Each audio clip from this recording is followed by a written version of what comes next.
Welcome to Product Metrics Fundamentals. This course covers the essential metrics that drive product success. We'll explore how to measure user activation, engagement, retention, and revenue. By understanding these four core pillars, you'll be equipped to make data-driven decisions that accelerate your product's growth and impact. Product success relies on four interconnected pillars. First, activation measures how quickly new users become active in your product.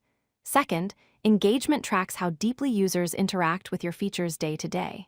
Third, retention shows how many users continue using your product over time. Fourth, revenue demonstrates the monetary value generated. These four pillars work together to tell the complete story of product health. Activation is your first critical metric. It measures the percentage of new users who complete a meaningful action within a specific time frame, typically within their first week. Time to first action is the time it takes for a user to perform this initial action. A strong activation rate indicates that your onboarding experience is effective. If activation is low, users are dropping off before experiencing your product's core value. Focus on removing friction from the sign-up and first-use experience. Engagement measures how actively users interact with your product. Daily active users, or DAU, counts unique users who perform a key action each day. Weekly active users, or WAU, counts unique users performing a key action within a week. The DAU to monthly active users ratio, calculated as DAU divided by MAU, shows what percentage of your monthly base is using the product daily. Strong engagement indicates that users find consistent value in your product and are building habits. Retention measures your ability to keep users active over time. Day 7 retention is the percentage of users who return within 7 days of their first action. Day 30 retention measures return within 30 days. Cohort retention groups users by sign-up date and tracks how many continue using the product. The retention curve shows how engagement typically decays over time. A steep drop indicates churn issues, while a flat curve suggests strong product stickiness. Improving retention is often the most cost-effective growth lever. Revenue metrics measure the monetary value your product generates. Average revenue per user, or ARPU, divides total revenue by the number of active users. Lifetime value, or LTV, estimates the total profit a single user will generate over their entire relationship with your product. Customer acquisition cost, or CAC, measures the average expense of acquiring one paying customer. The LTV to CAC ratio tells you if your unit economics are healthy. A ratio of 3:1 or higher indicates sustainable growth. Cohort analysis groups users by a shared characteristic, typically their sign-up date, and tracks their behavior over time. This approach reveals how different groups of users behave and how product changes affect user retention and engagement.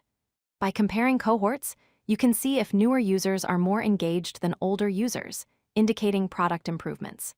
Cohort analysis also helps identify seasonal trends and the impact of specific feature launches. It's a powerful tool for understanding long-term product health. Reliable KPI reporting depends on solid data infrastructure. Start by identifying your core data sources, such as event streams and payment systems, and establish freshness targets like daily refreshes. Document your data lineage to show how metrics are calculated from raw data. Implement quality checks and maintain a data dictionary so your team understands metric definitions. Strong data governance ensures that KPIs are trustworthy, reproducible, and reliable for decision-making. Your KPI dashboard should prioritize clarity and quick scanning. Use a clear visual hierarchy so the most important metrics stand out. Employ ample whitespace to reduce cognitive load. Keep labels concise and consistent. Present KPI cards with the current value, the change or delta since the previous period, and a sparkline showing historical trend. Use color coding, such as green for positive movement and red for concerning trends. This design enables stakeholders to grasp product health in seconds. Avoid cramming too many metrics onto a single slide or dashboard, as this dilutes the signal. Ensure your targets are grounded in user value and business outcomes, not arbitrary numbers. Different teams often define metrics inconsistently, so establish clear ownership and definitions. Never ignore data freshness and quality concerns.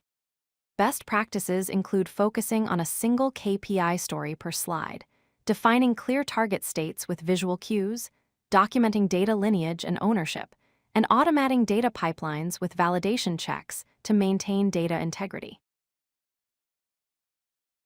To recap, activation, engagement, retention, and revenue form the foundation of product metrics. Track leading indicators to anticipate problems and understand business outcomes. Audit your data sources, finalize KPI definitions with cross-functional alignment, and build a 90-day roadmap aligned to your product milestones. Establish ongoing data freshness targets and schedule quarterly reviews. With these practices in place, your metrics will guide informed decision-making and accelerate your product's path to success. If you like this video, hit that like button and don't forget to subscribe. Visit codelucky.com for more such useful content.